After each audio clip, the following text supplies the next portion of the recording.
আমরা দেশের গণতন্ত্র রক্ষার ক্ষেত্রে আন্দোলন করেছি। তৃণমূলের মানুষের, গরিব দুঃখী মেহনতি মানুষের মুখে হাসি ফুটিয়ে দেওয়ার জন্য আন্দোলন করেছি, যাতে তাদের মৌলিক অধিকারগুলো তারা প্রাপ্যতা বুঝে পায়। সকলেই মিলে ৩১ দফার কাজ করে যাচ্ছি। ৩১ দফা বাস্তবায়নে বিএনপির ভারপ্রাপ্ত চেয়ারম্যান জনাব তারেক রহমান সাহেবের মার্কা ধানের শীষ মার্কায় ভোট দিন। ৩১ দফা বাস্তবায়ন হলে পাল্টে যাবে বাংলাদেশ, পাল্টে যাবে বাংলাদেশের চিত্র ইনশাআল্লাহ।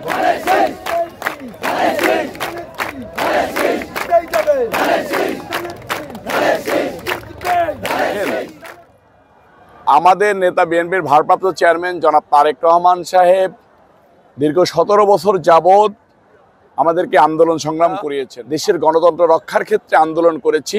তৃণমূলের মানুষের, গরিব দুঃখী মেহনতি মানুষের মুখে হাসি ফুটিয়ে দেওয়ার জন্য আন্দোলন করেছি, যাতে তাদের মৌলিক অধিকারগুলো তারা প্রাপ্যতা বুঝে পায়। সেটার জন্য দীর্ঘ ১৭ বছর যাবৎ আন্দোলন করেছি।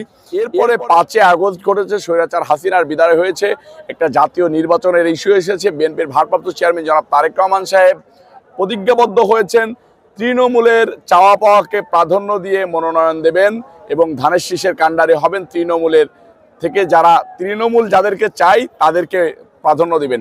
সাথে সাথে কিছু বলেছেন যে যারা হামলা মামলার শিকার হয়েছে, যারা দীর্ঘ ১৭ বছর যাবৎ রাজপথে ছিল, আন্দোলন সংগ্রাম করেছে, তাদেরকে প্রাপ্য মনোনয়ন দিবেন আর কি।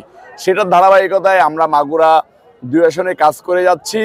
মাগুরা সাধারণ জনগণ, মাগুরায় ১৯টা ইউনিয়ন আছে, আমার মাগুরা ২ আসনে ১৯টা ইউনিয়ন আছে। ১৯টা ইউনিয়নের ভিতরে ১৭১টা ওয়ার্ডের কমিটি হয়েছে, সেখানে ৩টা ইউনিয়নেরও কমিটি হয়েছে। সেই ৩টা ইউনিয়নের প্রেসিডেন্ট সেক্রেটারি, ১৭১টা ওয়ার্ডের প্রেসিডেন্ট সেক্রেটারি, সাংগঠনিক সম্পাদক সহ তৃণমূলের যত মানুষ আছে তারা সবাই আমাদের সাথে রয়েছেন।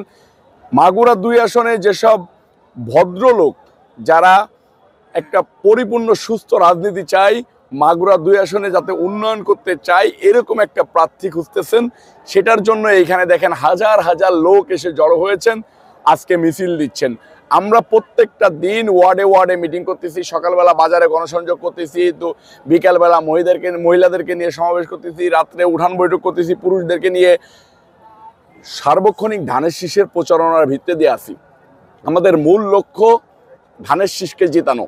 আমরা শুধু বিএনপির ভারপ্রাপ্ত চেয়ারম্যান জনাব তারেক রহমান সাহেবকে বলেছি যে আপনি যাকে খুশি তাকে মনোনয়ন দেবেন। এটা একমাত্রই পার্টির ভারপ্রাপ্ত চেয়ারম্যান জনাব তারেক রহমান সাহেব এবং দেশনেত্রী বেগম খালেদা জিয়ার এখতিয়ার।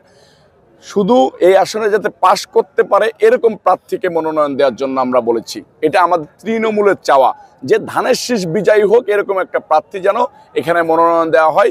সেটার জন্যই সবাই রাজপথে নেমে এসেছে, যে একজন ভালো প্রার্থী, যে প্রার্থীকে ধানের শীষে মানুষ স্বাচ্ছন্দ্যে ভোট দিতে পারবে, সাধারণ মানুষ ধানের শীষে ভোট দিতে চায়, এবার ভোট দেবে, এরকম একজন প্রার্থী চাচ্ছি আমরা।